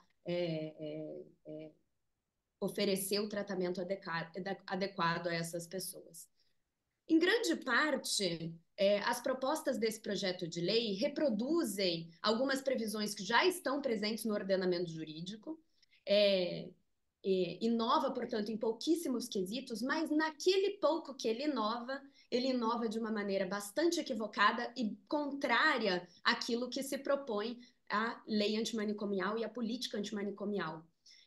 Então, nós temos basicamente 4 alterações, né, a inserção de 4 novos parágrafos ao artigo 9º da lei antimanicomial e a criação de um artigo 9A. As mudanças são as seguintes. O primeiro parágrafo que se pretende incluir no artigo 9º prevê que as pessoas que forem condenadas ao cumprimento de pena ou de medida de segurança que estejam acometidas de algum tipo de transtorno mental, que representem perigos para terceiros, segundo critérios médicos, deveriam ser internadas compulsoriamente nos termos do artigo 9º, que versa sobre a internação compulsória. Essa previsão não altera a sistemática atual, que é regida primariamente pelo Código Penal. Os parágrafos 2º e 3º, que são acrescidos, se dedicam aos estabelecimentos que são destinados, né, a dar especificidade aos estabelecimentos que são destinados a acolher as pessoas compulsoriamente internadas, elencando ali características necessárias para assegurar o isolamento e eventual contenção dos pacientes considerados de, aspas, maior periculosidade, assegurando ali, né, a segurança do paciente, dos demais internados e dos funcionários. É claro que exigiria, de fato, é necessário, de fato, que existam parâmetros mais específicos para que a gente possa ter, né, diretrizes em relação à estrutura, né, dos locais onde vão ser acolhidas as pessoas em internação compulsória, só que esse esforço de especificidade demandaria um esmero muito maior em relação a quais são os mecanismos de garantia de segurança dessas pessoas envolvidas, desses indivíduos envolvidos, e não se podem restringir a medidas de isolamento e de contenção de maneira abstrata, como sugere o projeto de lei. O 4º parágrafo que é proposto é talvez o mais problemático de todas essas inovações desse projeto de lei, porque dispõe sobre o prazo de duração da medida de internação, que vai ser agora, né, segundo o projeto, seria determinada pelo médico acompanhante, mas acrescentando que o prazo para internação vai se dar mediante um laudo que esclareça o perfil de comportamento esperado do paciente, ou seja, de acordo com o diagnóstico de comportamento futuro do paciente, que é algo que em poucos minutos devo comentar em mais detalhes. E, por fim, inclui também o artigo 9º-A, ou cria o artigo 9º-A, que representa a maior inovação pretendida por esse projeto de lei, que versa basicamente sobre os supostos riscos criados por essas medidas de relaxamento propostas pela lei antimanicomial e principalmente pela resolução número 487 do CNJ, que cria a política antimanicomial do Poder Judiciário, que determina, né, a resolução número 487 do CNJ determina o encerramento das atividades dos hospitais de custódia do sistema prisional, e esse artigo 9º-A propõe que a autoridade judiciária possa determinar o cumprimento da medida de internação compulsória em hospitais de custódia e tratamento psiquiátrico quando as unidades do Sistema Único de Saúde não forem suficientes ou não tiverem condições suficientes para acolher essas pessoas. Bom, alguns problemas com relação a esse projeto de lei. O grande problema, talvez o mais escancarado desse projeto de lei, é que o projeto de lei parte da premissa de que existem indivíduos de, aspas, alta periculosidade que seriam tratados em ambientes comuns juntos dos demais pacientes de saúde mental. O conceito de periculosidade criminal é questionado pela doutrina mais moderna, é superado pela legislação antimanicomial e ele reaparece nessa proposta legislativa, não apenas na justificação, mas nos parágrafos 2º e 3º que são inseridos ao artigo 9º, determinando a segregação desses pacientes de maior periculosidade, mas sem esclarecer o que seria essa maior periculosidade, quais seriam os critérios para que o paciente fosse considerado perigoso, quem seria a autoridade responsável por determinar o grau de periculosidade do paciente. E o grande problema, de acordo com a doutrina penal, é que a periculosidade criminal é um prognóstico de comportamento futuro que não é confiável. Autores inimputáveis ou semi-imputáveis devem ser avaliados por uma equipe multidisciplinar que pode determinar sua capacidade de culpabilidade em relação ao fato, pretérito, mas não tem como, é incapaz, e isso em relação não apenas ao direito, mas à neurociência, à biologia, à medicina, é incapaz de prever um comportamento futuro, criminoso ou não, daquela pessoa, certo? Então, você ter um critério novo de periculosidade criminal que já não existe na legislação antimanicomial e que representa um dos grandes avanços da legislação antimanicomial é uma forma de você retroceder nesse aspecto em relação a essa matéria. Porque, vejam, os exames psiquiátricos, eles tendem a prever comportamentos negativos, mas eles não são confiáveis, né? E a jurisprudência brasileira tende a supervalorizar esses prognósticos de periculosidade criminal, o que vai resultar em sentenças, né, cada vez mais exacerbadas, cada vez mais desproporcionais. Então, esse resgate do conceito de periculosidade criminal no projeto de lei para determinar a segregação desses indivíduos é um retrocesso no campo da luta antimanicomial e uma contradição com os propósitos da própria lei antimanicomial.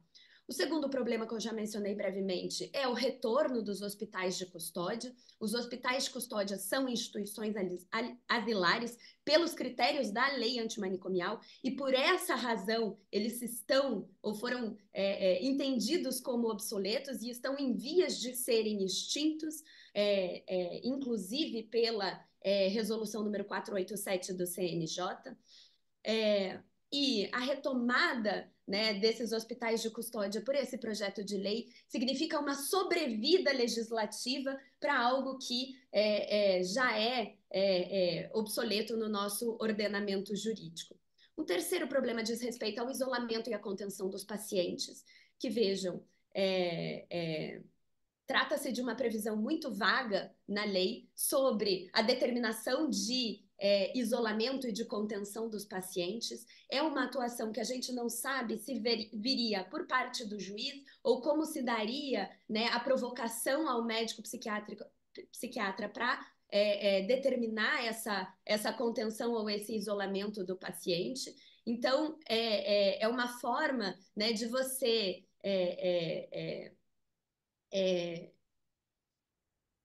prolongar, digamos assim, o tratamento psiquiátrico do paciente, de promover práticas, né, de isolamento e de contenção que haviam sido superadas pela legislação antimanicomial e que eram muito características das práticas dos ambientes asilares dos antigos manicômios judiciais e dos hospitais de custódia.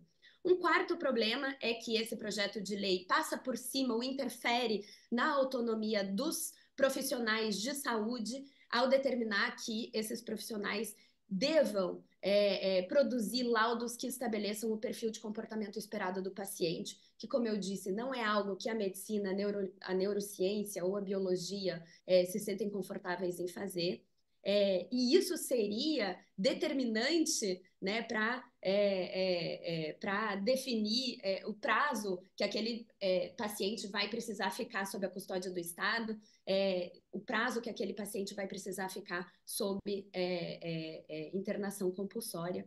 Então, a inadequação desses laudos preditivos e a obrigatoriedade de um laudo preditivo para, enfim, que aquela pessoa, aquele paciente seja colocado em liberdade é uma forma de você interferir também na autonomia desses profissionais de saúde e, enfim, é algo que tem pouca confiabilidade e bastante reticência dentro da psiquiatria. Como eu sei que já ultrapassei o meu limite de tempo, eu quero muito brevemente apenas comentar que em maio desse ano esse projeto foi apensado ao projeto de lei número 1637 de 2019, que altera o artigo 97 do Código Penal para aumentar os prazos relativos às medidas de segurança impostas a sujeitos inimputáveis que tenham cometido crimes. A justificativa do projeto também se baseia na necessidade de garantir a segurança da sociedade, portanto, é uma justificativa muito parecida com aquela do projeto de lei número 551 de 2024, que é o projeto de lei dessa indicação originária. Mas o aumento desses prazos mínimos estabelecidos para essas medidas de segurança obrigaria, na prática, que mesmo um paciente que já não tivesse mais transtornos mentais ou que não representasse um risco para si ou para terceiros, permanecesse sob custódia do Estado. Portanto, para a realização de perícias, né, para a realização de exames médicos, seria uma forma de impedir que a situação do paciente progrida judicialmente, digamos. E colaboraria para a superlotação, isso sim, dos estabelecimentos de saúde, de atenção à saúde mental, voltados para o atendimento das pessoas com transtornos mentais. De modo que, embora esse projeto de lei não pareça alterar de maneira muito substancial a lei antimanicomial, ele é um projeto de lei que representa representa, digamos, alterações que são muito problemáticas, apesar de muito sutis, à lei antimanicomial. De modo que o parecer tanto na Comissão de Criminologia quanto na Comissão de Direito Penal, pela rejeição tanto do projeto de lei número 551 de 2024, quanto do projeto de lei número 1637 de 2019, justamente porque vão na contramão das diretrizes que foram estabelecidas pela lei antimanicomial, pela nova política antimanicomial do Poder Judiciário, que, como eu falei, representam o modelo mais avançado, mais inovador de tratamento da saúde mental dentro do Poder Judiciário no mundo, como uma forma de dar garantia de direitos e proteção às pessoas com transtornos mentais. Peço desculpas por ter adentrado aí, superado aí o tempo regimental, perdão, e por ter falado talvez um pouco rápido demais, espero que tenha sido compreensível. Obrigado, doutora Júnia. Não está claro. Em discussão, o parecer apresentado pelas comissões de Direito Penal e Criminologia. Doutor Alexandre, aqui no plenário físico. Doutor Márcio Barandier.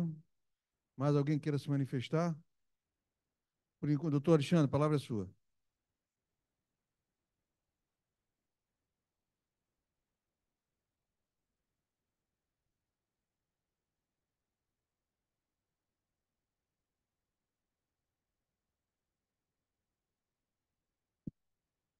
senhor presidente. Belíssimo parecer, né? Aprovado das inteiras. Apenas um adendo. Franco Basaglia, nos anos 70 na Itália, o pai da deshospitalização, que foi, né, albergado esse projeto, que está ora refutado por uma pessoa desqualificada à função de parlamentar, esta é a grande verdade, né? Tende, portanto, a um retrocesso nominável. Isso é a grande verdade, né? Ou seja, não há muito o que discutir acerca. Eu não vou tomar o tempo, porque o Márcio certamente falará a respeito do tema, mas isso representa o encarceramento em massa, representa um atentado ao sistema jurídico nacional, né? Então, quando Basaglia, lá nos anos 70, na Itália, afirmou que vamos retirar as pessoas que estão nos hospitais para que possam ser devidamente tratadas em outros locais que não sejam os hospitais, esse projeto desse sujeito, que foi candidato a prefeito em Niterói, viu, Rubem Folena? Né? Sabemos quem é? Não vou comentar, né? Enfim, vai justamente de encontro a tudo isso aí. É um absurdo completo. Então, parabenizo a parecer do seu colega, que certamente eu creio que seja filha do Juarez Serino dos Santos. Portanto, nem preciso dizer que seja uma pessoa extremamente gabaritada, qualificada, dado o pai que ela tem, né? Que é o pai da tecnologia crítica brasileira. Obrigado, doutor Alexandre. Doutor Márcio Barandier, Vossa Excelência tem a palavra. Obrigado, boa noite, senhor presidente. Eu cumprimento todas e todos eminentes colegas. Eu quero renovar aqui os cumprimentos efusivos às relatoras, doutora Juni e doutora Ana Ruth, recebidos já na Comissão de Direito Penal, quando o parecer foi apresentado e aprovado por unanimidade. E também não posso deixar de ressaltar de novo a capacidade da doutora Juni de expor em pouco tempo, tanto porque o parecer é um parecer profundo, um parecer que na minha opinião, irrespondível. Como o doutor Alexandre disse, esse projeto de lei representa um retrocesso absurdo, abominável, contra tudo o que se estudou e se conquistou nos últimos anos. Não foi fácil, inclusive, e nós não podemos permitir, temos que lutar contra esse tipo de retrocesso que vai causar mais aflição à nossa sociedade e às pessoas que são destinatárias desse projeto, que é, de certa forma, até cruel. Então, eu queria só dizer isso, não vou me estender, porque a doutora Júlia expôs muito bem os fundamentos da posição da Comissão de Direito Penal e também da Comissão de Direito de Criminologia sobre o projeto. Obrigado. Muito obrigado, Tomás Barandier. Vossa Excelência está garantindo hoje quantos tentos? Enfim, Senhor presidente, eu estou condenado a ouvir essas piadas de Vossa Excelência e do doutor Carlos Eduardo Machado em todas as sessões. A verdade é dura, é crua. Então, enfim, pois você tem que se comprometer, enfim, fazer um gol em homenagem ao Instituto dos Advogados Brasileiros. Enfim. Já fiz, hein? Já fiz em favor do Instituto. Hein, tenho dúvida, tem dúvida. Fizemos. Bom, obrigado. Bom, não há mais quem queira se pronunciar. Em votação, no plenário virtual, por favor, pedir para pôr a enquete. Né? Enfim, está em votação. Enfim, votação aqui no plenário físico. Não havendo aqui nenhuma objeção, estão todos aqui querendo que seja aprovado por aclamação. Então, será aprovado por aclamação, não precisa nem botar a votação. Pode tirar. Aprovado por aclamação. Obrigado, doutora Júnior. Apregou agora o parecer na indicação número 45 de 2024. A autora da indicação é a doutora Érica Guerra da Silva. Matéria, projeto de lei 315 de 2023, que dispõe sobre o registro público de empresas mercantis e atividades afins e da outras providências. Lei 8.934, de 18 de dezembro de 1994. A relatora da indicação apresentada é a doutora Tereza Cristina Pantoja, da Comissão de Direito Empresarial. Com a palavra,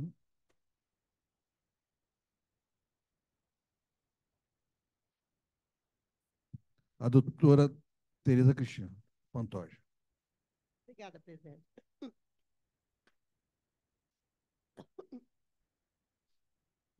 Essa indicação é muito oportuna, porque tem havido um movimento em Brasília para a eliminação dos vogais das juntas comerciais. Ora, essa instituição, primeiro que as juntas comerciais já existiam, né? Já existiam até nas ordenações, né?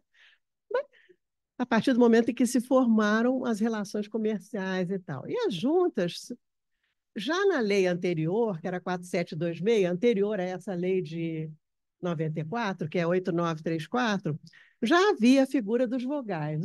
O colégio de vogais é um sistema de pessoas oriundas de diversas instituições. Então, tem representante da Ordem dos Advogados, tem representante da Associação Comercial, tem representante da Federação das FEComércios da vida, tem representantes da CNN, das Firjan da vida, ou seja, são as associações que congregam os empresários. Então, são pessoas que já funcionaram como empresários, pelo menos por 5 anos. E aí, esse projeto de lei, eu vou tentar sintetizar para Vossas Excelências, esse projeto de lei tenta eliminar com a figura dos vogais a pretexto, porque os governadores do Estado são pessoas que gabaritadas, foram eleitas, estão no exercício de uma função pública e devem ter o direito de escolher o presidente e o vice-presidente das juntas. Ora, a Lei 8934 determina que cada junta comercial tem um colégio de vogais, ou seja, e esses vogais são todos eles escolhidos pelo governador do Estado. Absolutamente todos eles, porque essas instituições enviam listas tríplices para o governo escolher. E o governador escolhe. Então, realmente, esse projeto de lei é disparatado. Por quê? Porque ele está querendo transformar em poder do governador algo que já é poder do governador. Já é o governador que escolhe. E não escolhe só o presidente e só o vice-presidente, escolhe também os demais membros do colégio de vogais. O presidente e o vice-presidente só são presidente e vice-presidente porque pertencem ao colégio de vogais, que é o órgão máximo da junta comercial. Então, é um projeto de lei despiciando. Há um ilustre doutrinador de direito comercial que funcionou por algum tempo como diretor do DREI. O DREI é o Departamento de Registro Empresarial e Integração, que a partir do governo da presidente Dilma Rousseff foi criado esse órgão, DREI, que assumiu as funções do antigo Departamento Nacional de Registro do Comércio. Mas faz exatamente isso. Por quê? Nós somos um país continental, nós temos 27 juntas comerciais, que são 26 estados e mais o Distrito Federal, e em cada estado, conforme o método de vida, conforme os hábitos culturais daquele estado, pode haver interpretação distinta sobre as leis federais. Nós não somos, por exemplo, como nos Estados Unidos, em que a gente tem um código penal em cada estado, ou um código civil em cada estado. Nós não somos assim, nós temos... As leis são federais, tá certo? Muito bem. Os estados complementam as leis federais, né? Tem essa competência concorrente dos estados. Mas ocorre, então, para que haja uma uniformidade nas decisões das juntas comerciais em todo o Brasil, por isso é que existe esse órgão que antigamente se chamava DNRC e atualmente se chama DREI. Esse professor de direito comercial, direito empresarial, André Santa Cruz Ramos, foi eleito recentemente, há uns anos atrás, como diretor do DREI. E ele, então, enquanto diretor do DREI, ele pertence à Advocacia Geral da União, ele entendeu que era oportuno eliminar-se a figura dos vogais, porque funcionaria como um cabide de empregos. Na verdade, não é isso. O comerciante, ou aquele que tem uma experiência na vida empresarial, tem mais sensibilidade para a necessidade da celeridade nas decisões. Há movimentos, por exemplo, dos servidores das juntas comerciais que gostariam de ter um acréscimo salarial e gostariam de poder substituir os vogais. Ora, o que ocorre? Qual é a importância dos vogais? A importância dos vogais é porque tem a sensibilidade do que é relevante para um empresário. E isso ocorre também com a instituição do Tribunal do Júri. O que é o Tribunal do Júri? São cidadãos, não são juristas, são cidadãos que vão deliberar sobre crimes dolosos contra a vida.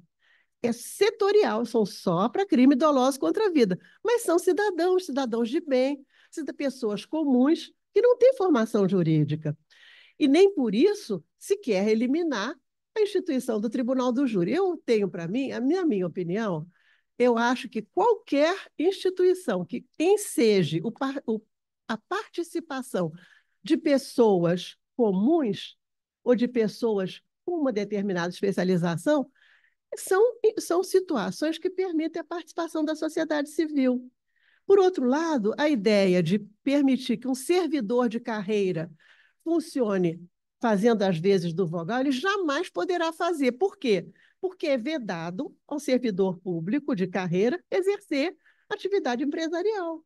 Então ele não há como ele perceber a necessidade de certas urgências ou de certas situações. Eu me recordo, é muito difícil até para os magistrados, que são pessoas gabaritadíssimas, pessoas que tramitam por um processo, por um concurso público e tal.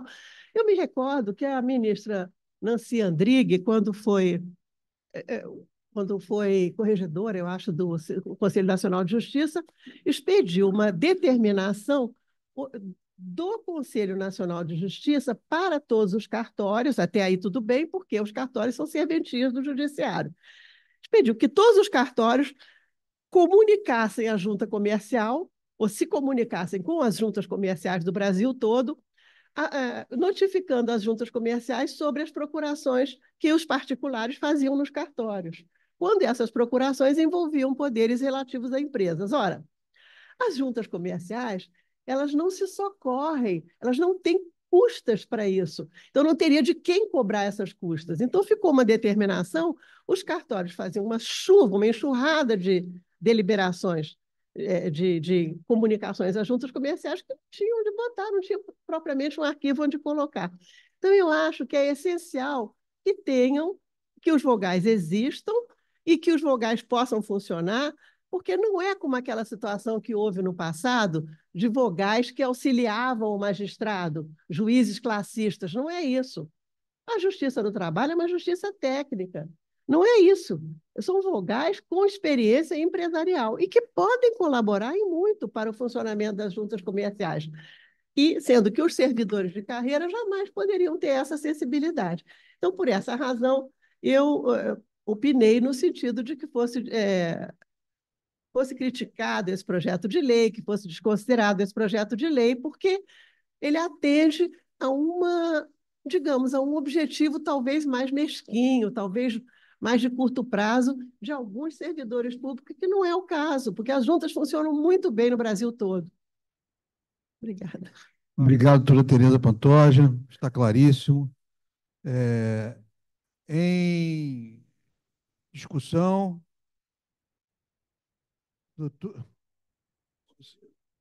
para falar sobre o parecer? Sim. Então, Vossa Excelência tem a palavra, a doutora Érica, que é presidente da comissão, fala por último.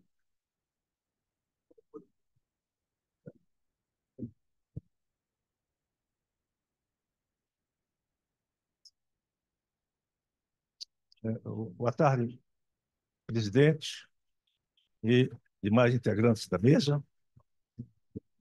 Não vou botar hoje. Meus colegas que integram o plenário, tanto o plenário físico quanto o plenário virtual. Presidente, a figura do vogal como colaborador do judiciário. Agora está bonito. A figura do vogal como colaborador do judiciário não deixou na memória da história da magistratura brasileira não deixou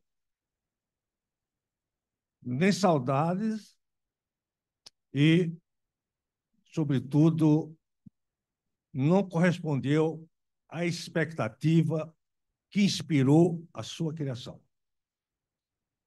Eu posso trazer, e isso me marcou muito, a presença dos vogais na Justiça do Trabalho. Um vogal representava o sindicato patronal e outro vogal representava o sindicato dos trabalhadores. O que se verificava na realidade é que tanto um quanto o outro representava o governador e a liderança política no momento da nomeação. O político de prestígio pegava um dos sindicatos representantes dos empregados e outros do empregador, levava para o ministro do Trabalho e o ministro nomeava. Então, não tinha representatividade nem de uma classe, nem de outra. E, por vezes, dificultava o trabalho técnico do juiz. E foi justamente a partir dessa percepção que foi extinta a figura do vogal. Então, não existe mais vogal, e verificou-se que não levaria nenhuma contribuição e nenhuma colaboração, como se presume, a experiência da classe empresarial, a experiência da classe trabalhador. Eles representavam a vontade do deputado federal ou do governador, que, com prestígio junto ao ministro do Trabalho, o nomeou. De sorte que, confesso que essa figura do vogal é uma figura que teve esse passado pouco louvável, pouco justificável, daí a sua extinção no Poder Judiciário.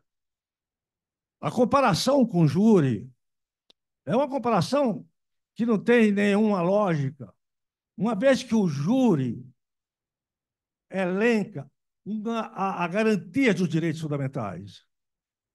Talvez a instituição mais democrática, porque o povo é convocado e é chamado para julgar o seu conterrâneo, o seu par.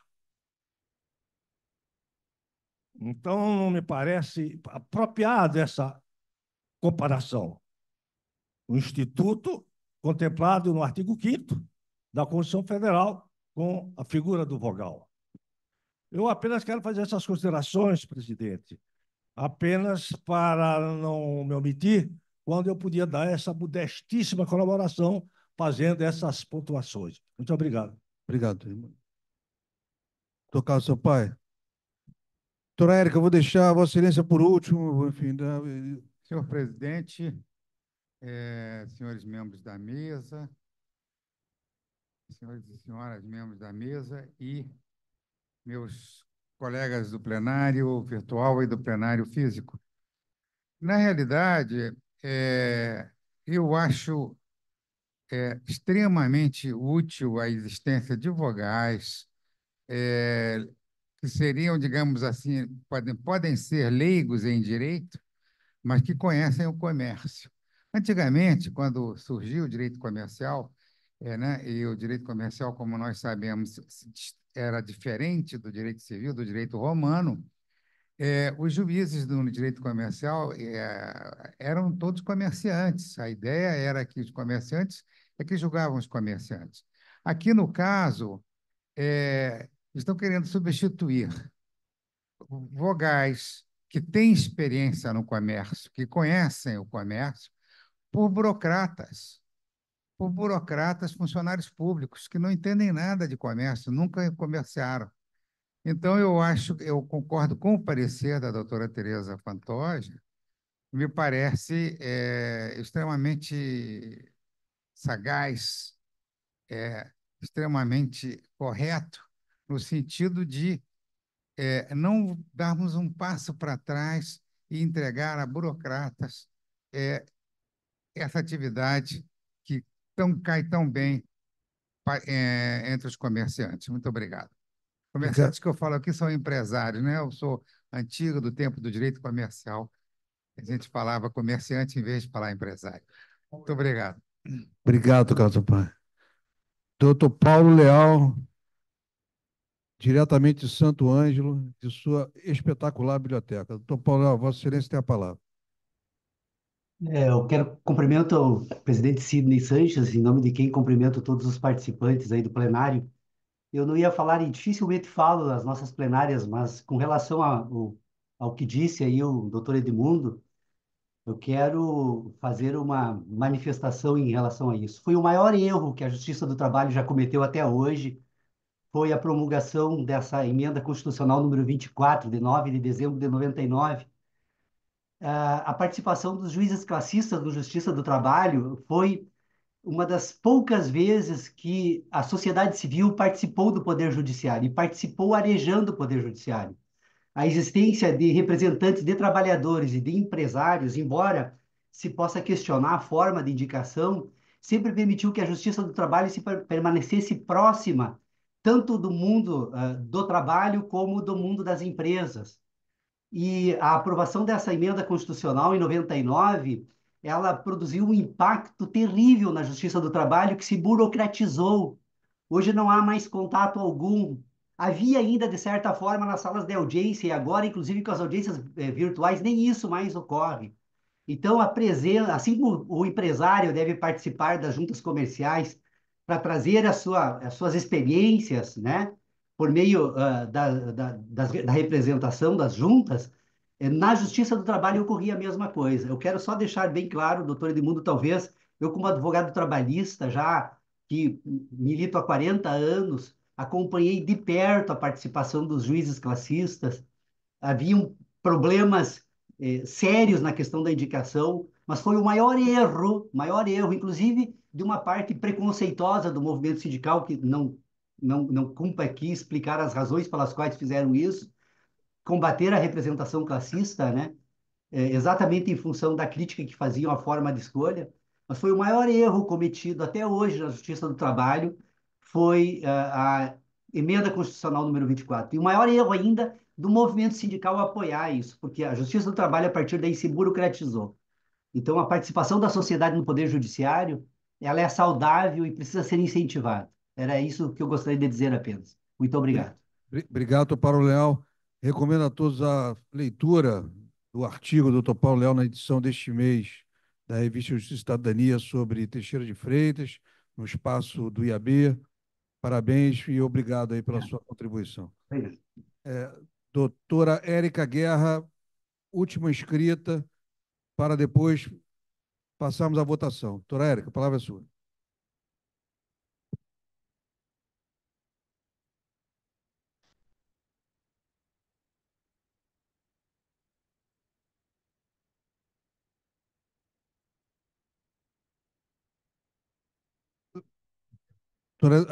Abriu o microfone.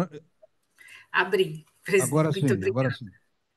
Boa noite a todos e todas. Cumprimento a mesa na pessoa do nosso presidente, doutor Sidney Sanches.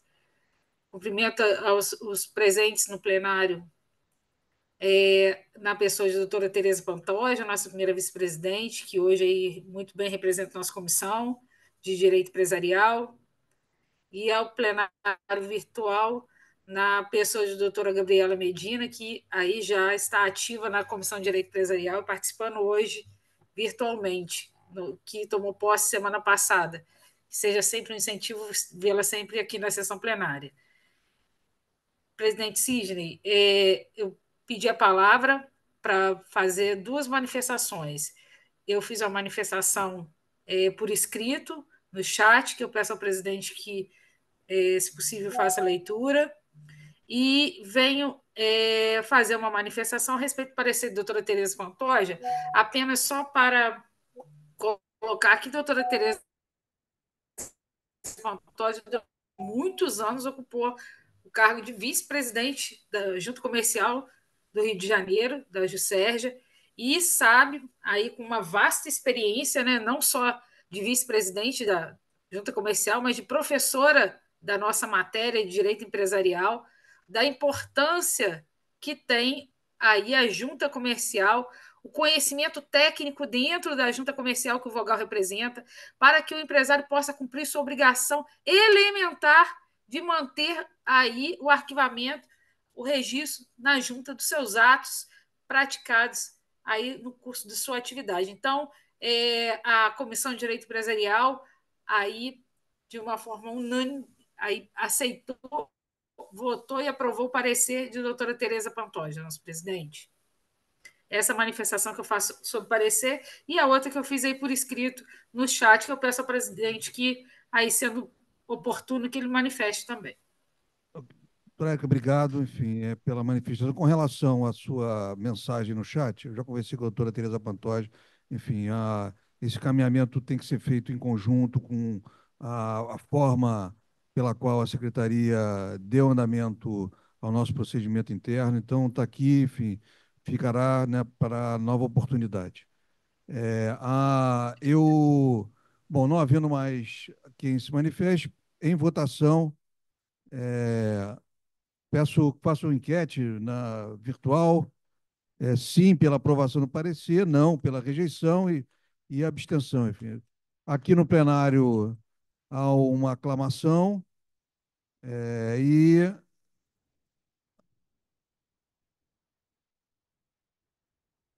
no plenário virtual, aprovado por unanimidade, aclamado. Parabéns, doutora Tereza Pantoja, parabéns à comissão pelo trabalho. Estava claríssima a questão e muito bem posta. Muito obrigado. Bom, dando sequência à nossa ordem do dia, propostas de novos sócios para serem votadas, farei a leitura em bloco, diante do adiantado da hora. Um membro efetivo do Pará, tendo como proposto o doutor Afonso Márcio Vaz Lobato, proponente o doutor Jorge Alex, nosso representante no Pará. Membro efetivo, o doutor João Daniel Macedo Sá, também como proponente o doutor Jorge Alex, como membro efetivo do Pará. Como efetivo do Rio Grande do Sul, Dr. Michael Ângelo Desordi Vermute, proponente, doutora Márcia Diniz, doutora Roberta do Boc Pedrinha, e como membro efetivo do Pará, muitos paraenses ingressando, doutor Pedro Bentes Pinheiro Filho, também tendo como proponente doutor Jorge Alex. Não havendo quem se oponha, eu peço a aprovação, né, em bloco de todos os sócios apresentados, novos sócios apresentados. Enfim, obrigado, enfim, dou por aprovado. Lista de doação, doutora Edmir.